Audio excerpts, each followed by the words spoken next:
We are starting with a clean slate here. This boat previously had Swamp Eye Silent Series lights on it. The previous owner had that put on because he wanted the lights to run on an alternator and he didn't want to have to worry about a generator. Obviously the Silent Series lights are a lower wattage light.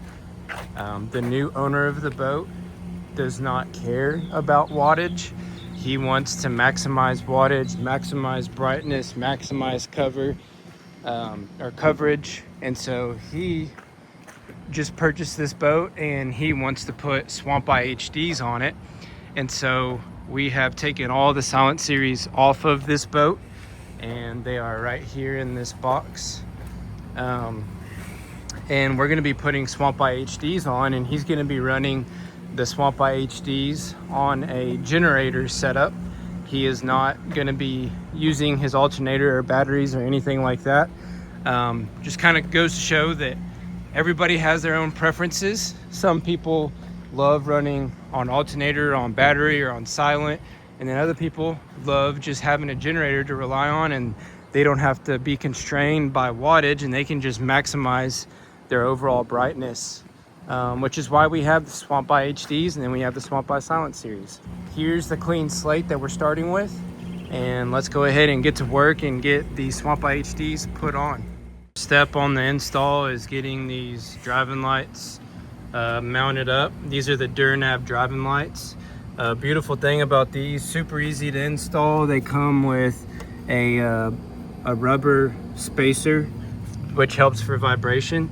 So I got that installed. This wire harness is plug and play.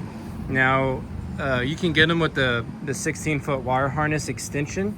So it just plugs in right here, and then you can feed it down through here, through the hole of the airboat, and then we'll end up pulling it out at the switch panel over there. For the Durnav driving light install, they come with the stainless hardware for installing them, and you can either do a center bolt hole like what I did here, or you can do the 2 bolt holes on the outer side. I like just doing the center bolt hole because it's a little bit bigger bolt that you can use, but also it allows you to kind of rotate the light however you need it to best fit how you're going to be using it. So we got that locked down. We used a 7/16 drill right here, 7/16 bolt, or not bolt, drill, to drill out the hole, and then in order to fasten the nut on the screw, it's an 18mm socket head. And so pretty much just get that thing mounted in there. We just about have all the wires ran, getting ready for the Swamp Eye HDs. Here's one of the HDs right here, got the driver mounted on the back. Here's the 110 plug, and then the control lead. The control lead is going to tie right in right here, and then the 110, we're just going to solder them on one main trunk line here and tie them all together, and then those come in and go into this splitter right here. We've got the left side, right side, and then front forwards, and then that splitter goes into a heavy duty extension cord, and that heavy duty extension cord goes through the hull of the boat, through that hole right over there, and then it comes back and feeds out to where the generator is going to be. And then we put these lights on the back here, went ahead and got them mounted up. They have the glare shield hoods, that way they keep the light down for back here and don't really blind anybody that's sitting up here.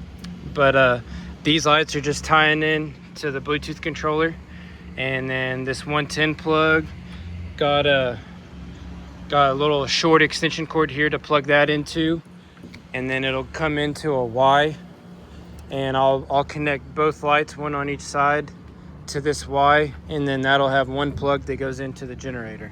Alrighty, we've got 3 lights mounted up plus the 2 in the back. The 2 Swamp Eye HDs in the back are just hooked up to a Bluetooth controller. Don't have them plugged in the power yet, but they got the glare shield hoods on them. And then we got these 3 right here all hooked up. Real clean wiring, just plug and play. Got your power lead and the control lead going into the conduit back behind the lights, and got them all hooked up and Ready to roll. Adjusting color, just doing some little testing, make sure everything as we go is good and all that kind of stuff. So we'll keep rolling. All right, so we are soldering these into one main lead, and basically to accomplish that, we are just tying in like this, and then we'll take these grounds and tie in right here.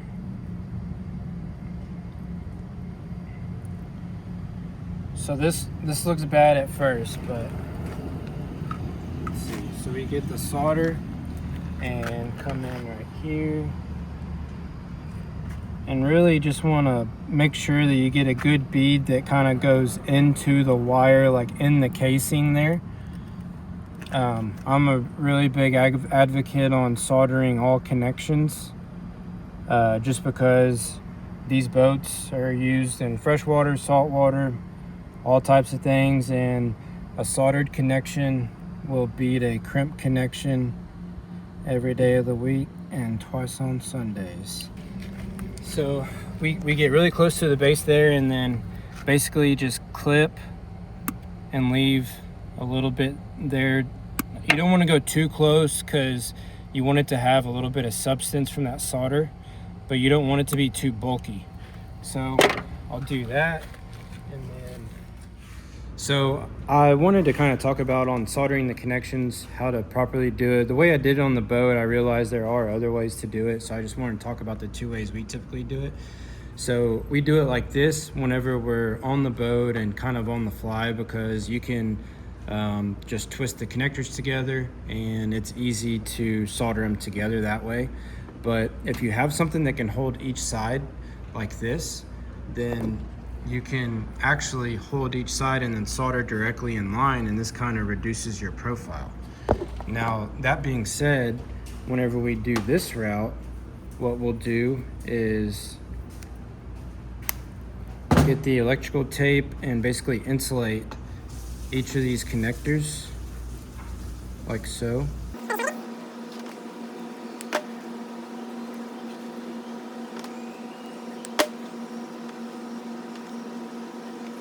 And then we will take the live wire and we will have that go one direction, and then we'll have the neutral and the ground wire go the opposite direction.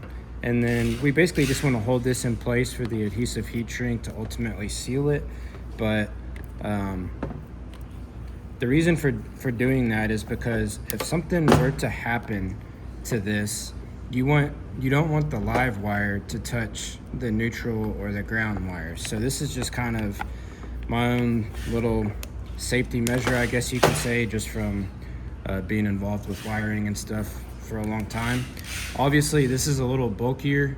On this particular boat build, we were just running everything inside of an existing pipe. So we basically just did this, and then we slid the heat shrink over the top of it to seal it like this. And then you can use, if you have like a benzene burner, you can use that, or if you have a heat gun. So here is the heat gun that we use, and then sometimes if we're not using a heat gun, we'll use these little propane benzene burners.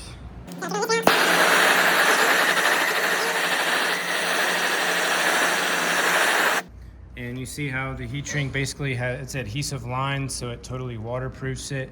We have done connections where they are run underwater, and whenever you do this method, this connection can literally be submerged and it'll be fine. And that's based on our personal experience, not something that somebody told us. And so on this other style of connector, basically we do the same thing. We get the electrical tape, and you can do it in line, and it's a little lower profile, and all the electrical tape is doing is just insulating each of the connections I will say this, so this live wire, the black wire, is going to be the one that you want to like really make sure that it is insulated as well as possible, because that's the one that's ultimately going to cause you problems if you have shorts, which we do recommend using GFCI breakers, generators, you know, whatever. Almost everything now generator wise is going to come with that included, but it's good to just double check and make sure. But anyways, so this connection like this, and then you just slide the adhesive heat shrink over the top. Make sure all of those connections are insulated really well, which they are. You do that, and then do the same thing. And voila. So now you can tell between the two. This is the one that we were doing on the boat. This is doing it in line. Obviously in line you save a little bit of diameter there, but not a huge difference. It really just depends on which one works for you whenever you're doing it. If you have something to hold the wires like this, then you can do it in line. If you don't, then you might just do this route. Anyways, let's get back to the boat build. All right, we've got all the Swamp Eye HDs mounted up, driving lights mounted up. We've got